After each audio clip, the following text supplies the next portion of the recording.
Film एक स्कैंडिनेवियाई school में शुरू होती है। 16 साल की सिमोन उस प्रस्तुति को लेकर उत्साहित है जिसकी तैयारी वो और उसके दोस्तों का समूह कर रहे हैं।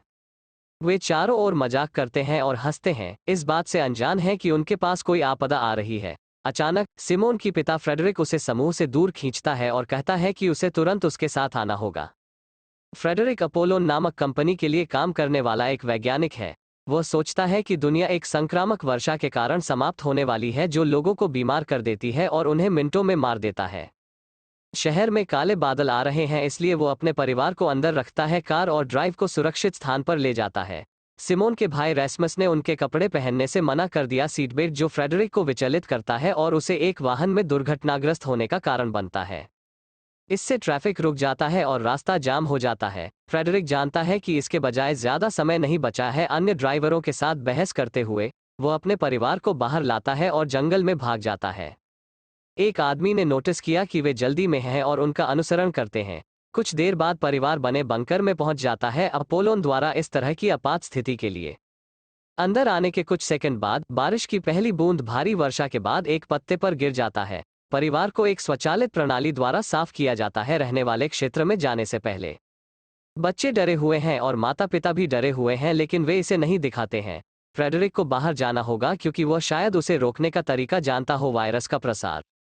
जाने से पहले वो सिमोन को अपने भाई की देखभाल करने के लिए कहता है क्योंकि वो इस सब को रोकने का जवाब है। सिमोन उसे समझ नहीं पाता है, लेकिन फ्रेडरिक नहीं करता है, समझाने का समय है।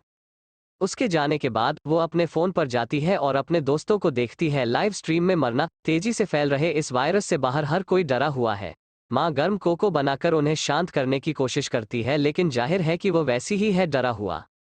अचानक उन्हें बंकर के दरवाजे पर पीटने की आवाज सुनाई देती है।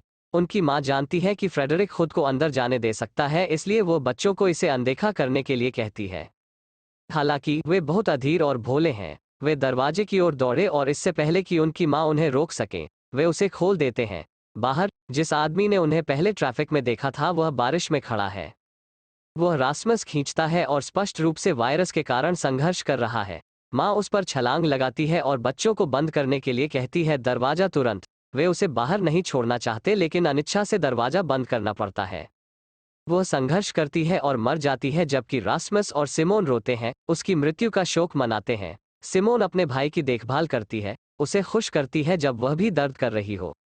रात में वे सो जाते हैं, लेकिन सिमोन एक शोर से जाग जाती है। जांच करने पर उसे रास्मस का पता चलता है, उसके बिस्तर का।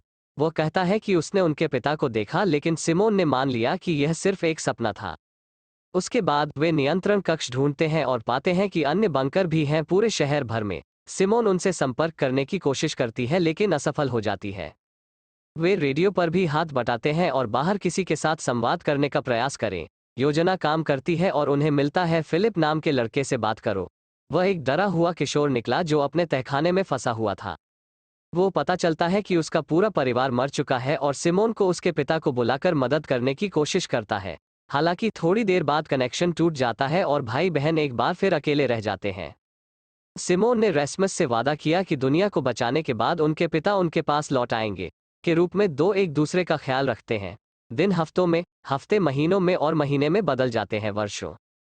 दृश्य 6 साल बाद कट जाता है। रास्मस 17 साल के हो गए हैं। किशोरी जब से वो युवावस्था में आया है, वह दिन पर दिन और अधिक अधीर होता जा रहा है।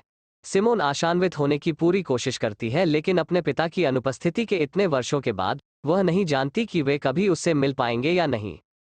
रास्मस अक्सर उसे झूठ बोलने के लिए दोषी ठहराते हैं, जब उसे पता था कि उनके पिता कभी नहीं लौटेंगे। एक रात सिमोन ने फैसला किया कि उसने इंतजार किया है पर्याप्त। यह सुनिश्चित करते हुए कि रास्मस सो रहा है, वो एक खतरनाक सूट पहनती है और उसके लिए दरवाजा खोलती है। 6 साल में पहली बार अचानक अपनी माँ की मृत्यु की स्मृति वापस लौट आती है। वो अपने अवशेषों की तलाश करने की कोशिश करती है, लेकिन कुछ नहीं मिलता है। वो मानती है कि यह रहा होगा, जानवरों द्वारा खाया जाता है और शहर की ओर भागता है। जमीन पर कई निशान दिख रहे हैं, उसे संगरोध क्षेत्र का रास्ता। सिमोन उनका पीछा करती है, लेकिन केवल सड़ी गली लाशें पाती है। अंत में उसे लगता है कि बाहरी दुनिया में कोई जीवित नहीं है। वायरस से पहले का जीवन इतिहास है और बंकर के अंदर रहने से उन्हें कुछ नहीं मिलेगा। अचानक एक जंगली कुत्ता उसका पीछा करता है और उसने खुद को एक कमरे में बंद कर लिया। अगली सुबह रास्मस जागता है ऊपर और उसे रसोई में देखता है। वो उससे कहती है कि वो बाहर गई और किसी को नहीं देखा। वे तय करते हैं बंकर को अगले दिन एक बार और पूरे दिन के लिए छोड़ दें। रात में वे एक साथ गले मिलते हैं और सो जाते हैं। उन्हें इस बात का एहसास नहीं है कि बंकर की वायु नली अवरुद्ध हो गई है और ऑक्सीजन नहीं है अंदर छोड़ दिया। सिमोन गुजर जाती है लेकिन रास्मस सही समय पर जाग जाता है और उसे बाहर खींच लेता है। तब यह पता चला कि वायु नलिकाओं का रुकावट एक संयोग नहीं था। इसका एक समूह बचे लोगों ने कल सिमोन को देखा और बंकर के बाहरी पैनल के साथ खिलवाड़ किया। वे नीचे बंदूक भाई बहन और उन्हें एक कमरे के अंदर बंद कर दिया। नेता ने खुलासा किया कि वे वहां भोजन के लिए हैं लेकिन रास्मस और सिमोन अब तक लगभग सारा स्टॉक खा चुके हैं। यह पता लगाने के बाद कि कुछ भी नहीं और उनके लिए बंकर में छोड़ दिया जाता है, वे जाने लगते हैं। अगर वे ऐसा करते हैं तो सिमोन और रेस्मस बने रहेंगे। उनकी मृत्यु तक कमरे के अंदर बंद कर दिया। उन्हें रोकने के बेताब प्रयास में सिमोन नेता मार्टिन को बताती है कि वो अन्य बंकरों का स्थान जानती है जहां भोजन उपलब्ध हो सके। मार्टिन को भाई को शामिल करना है और बहन अपने समूह में अब है कि वे एक संपत्ति हैं। दोनों को समूह से पता चलता है कि से अधिक दुनिया में 90% लोग मर चुके हैं और बाकी अपनी जिंदगी की जंग लड़ रहे हैं। वे भोजन के लिए मारे जाते हैं और मारे जाते हैं जो आज की दुनिया में मुद्रा का एकमात्र रूप है। एक फ्लैशबैक हमें दिखाता है कि मार्टिन पहली बारिश में कैसे बच गया। वो सैन्य समूह में था जो शहर को क्वारंटाइन रखने के लिए सीमाओं की रक्षा करने वाला था।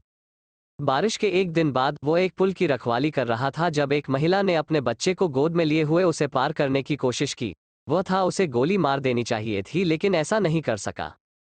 नतीजतन उसने अपने साथी सैनिकों को संक्रमित कर दिया और अंत में केवल वो बच गया।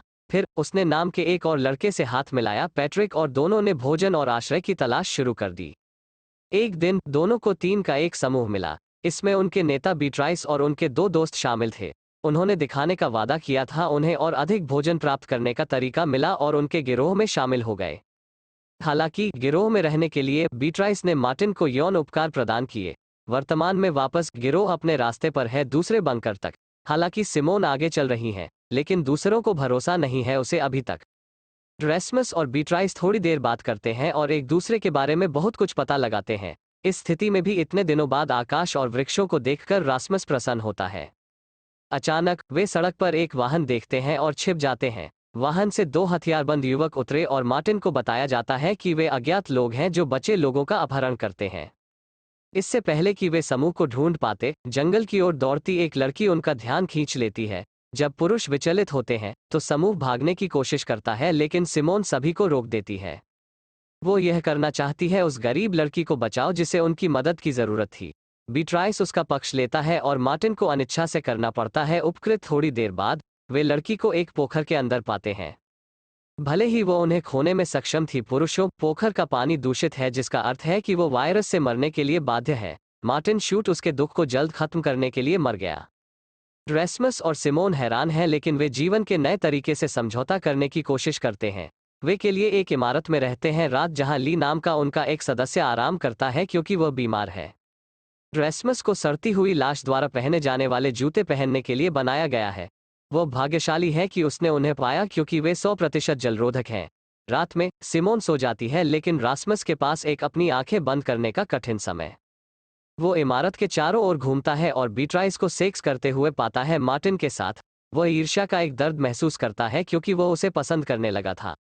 अगले दिन वे दूसरे बंकर की ओर बढ़ते हैं। रास्ते में रास्मस गलती से पानी पर कदम। मार्टिन उसे मारने के लिए अपनी बंदूक निकालता है लेकिन सिमोन उसे रोक देता है। सौभाग्य से रास्मस के लिए उसके जलरोधक जूतों ने उसे बचा लिया। घटना के बाद वे अंत में पहुंच जाते हैं बंकर और इसे सिमोन के उंगलियों के निशान का उपयोग करके खोला जाता है। अंदर वे एक संपूर्ण पाते हैं भोजन से भरी पेंट्री। समूह ने वर्षों से इतना अधिक भोजन नहीं देखा है और यह देखकर बहुत प्रसन्न होता है। तभी सिमोन ने एक कमरे में एक फोन देखा। यह उसके पिता का था जिसका अर्थ है कि वो वर्षों पहले बंकर में था। उसे फ्रेडरिक के बॉस से फोन पर एक वीडियो मिलता है। उसे स्वीडन में अपोलोन मुख्यालय आने के लिए कहा। वो यह भी कहता है कि केवल फ्रेडरिक को वायरस का इलाज ढूंढ सकते हैं। सिमोन ने मार्टिन को वीडियो दिखाते हुए पूछा उसे भाई बहनों के साथ स्वीडन जाने के लिए। हालांकि चूंकि उनके पास बंकर में सुरक्षा और भोजन है, मार्टिन ने मना कर दिया, भले ही उनके इलाज खोजने की संभावना हो। नतीजतन रास्मस और सिमोन बाकी समूह के बिना छोड़ देता है। थोड़ी देर बाद बीट्राइस एक झपकी से जागता है और दोनों को छोड़ दिया। वो मार्टिन को विदाई देना चाहती है और ली के साथ उनकी तलाश करने के लिए निकल जाती है और समूह के अन्य सदस्य जीन, मार्टिन और उसके दोस्त पैट्रिक में पीछे रह गए हैं बंकर, जिससे मार्टिन खुश नहीं है। बाकी समूह सीमा पर मिलते हैं कोपेनहेगन शहर के और आगे अपना रास्ता बनाता है। वे एक दूसरे की कंपनी का आनंद लेते हैं और हैं एक साथ रहकर खुशी हुई। 1 घंटे तक चलने के बाद वे आराम करने और खाने के लिए बैठ जाते हैं। जीन और ली चश्मा की एक नई जोड़ी लाने के लिए पास के एक आईवी स्टोर अनुपस्थिति में दूसरों पर हमला किया जाता है चोरों द्वारा उनके भोजन को लूटने की तलाश में। वे भाग जाते हैं लेकिन सिमोन से अलग हो जाता है। इस प्रक्रिया में बीट्राइस और रास्मस वह शहर के एक अनजान हिस्से में पहुंच जाती है जहां वह एक छोटे लड़के से मिलता है। अचानक बारिश होने लगती है इसलिए वे एक इमारत में शरण लेते हैं। जब वह पेट दर्द के लिए बेतरतीब गोलियां लेना शुरू करता है तो सिमोन उसे कुछ खाने की पेशकश करती है। अचानक उनके पिता उनके पास आते हैं जो सिमोन को एक खतरे के रूप में देखते हैं। वो उसे आश्वस्त करती है कि वो है बुरा व्यक्ति नहीं है और उन्हें अधिक पैकेज्ड भोजन प्रदान करता है। जब वर्षा बंद हो जाती है पिता और पुत्र बाहर चलते हैं और इस प्रकार के एक समूह द्वारा कूद जाते हैं। सिमोन उनकी मदद करना चाहता है लेकिन जानता है कि यह होगा मूर्ख बनो, तो इसके बजाय वो भाग जाती है कहीं और। रास्मस और बीट्राइस तक पहुंचते हैं पड़ोस जहां बीट्राइस का जन्म हुआ था। वे उसके बचपन के घर में शरण लेने के लिए भी होते हैं। वो पहली बारिश के बाद से यहाँ नहीं आई थी इसलिए अपने माता पिता की लाश को देखकर बिस्तर पर लिपटा हुआ उसके लिए भयावह है। रास्मस उसे स्थिति से निपटने में मदद करता है और एक व्याकुलता के रूप में उसके साथ चैट करें। जब बारिश बंद हो जाती है तो वे वापस उस स्थान पर चले जाते हैं जहां वे अलग हुए थे बाकी समूह से पहले। सिमोन भी वहां है और समूह फिर से जुड़ जाता है। लेकिन मुसीबत तब पैदा होती है जब सिमोन का पीछा करने वाले एक ठग द्वारा उन पर फिर से हमला किया जाता है। उसके पास है रास्मस ने उन्हें अपना भोजन सौंपने के लिए कहा। मार्टिन और पैट्रिक बंदूकों के साथ पहुंचे सही समय पर। वे दिन के अंत में बाकी समूह के साथ भी रहना चाहते थे। फिर भी ठग रास्मस को छुरा घोंपकर भाग जाता है। सिमोन को याद है एक और बंकर है पास में और मार्टिन से रास्मस को लाने के लिए विनती करता है। वे उसकी मदद के लिए बंकर में दवाओं का इस्तेमाल कर सकते हैं। समूह निस्वार्थ भाव से रास्मस को बंकर में ले जाता है लेकिन उसे जर्जर अवस्था में पाता है। वे उसके घाव को सजाते हैं अपनी क्षमता के अनुसार और उसे बचाने के लिए। फ्लैशबैक में हमें मार्टिन, बीट्राइस और उनका समूह भोजन के लिए शिकार कर रहा है। बीट्राइस उसे एक छोटा सा घर दिखाता है और कहता है कि यह उसका था बचपन का घर। साफ है कि उसने उन दोनों से झूठ बोला और सभी से कुछ न कुछ छिपा रही है। आखिरी दृश्य में मार्टिन सिमोन को एक उपकरण दिखाता है जो उन्हें आखिरी बंकर में मिला था। डिवाइस दर्शाता है शहर का एक नक्शा जिसमें एक दीवार होती है जो प्रकोप से पहले मौजूद नहीं थी। मार्टिन सोचता है कि दीवार मौजूद है क्योंकि दूसरा पक्ष वायरस से प्रभावित नहीं है। इसका मतलब है कि उनके पास अभी भी जीवित रहने का मौका है। उनके साथ आगे क्या होता है यह जानने के लिए हमारे नए चैनल में दूसरा भाग देखें।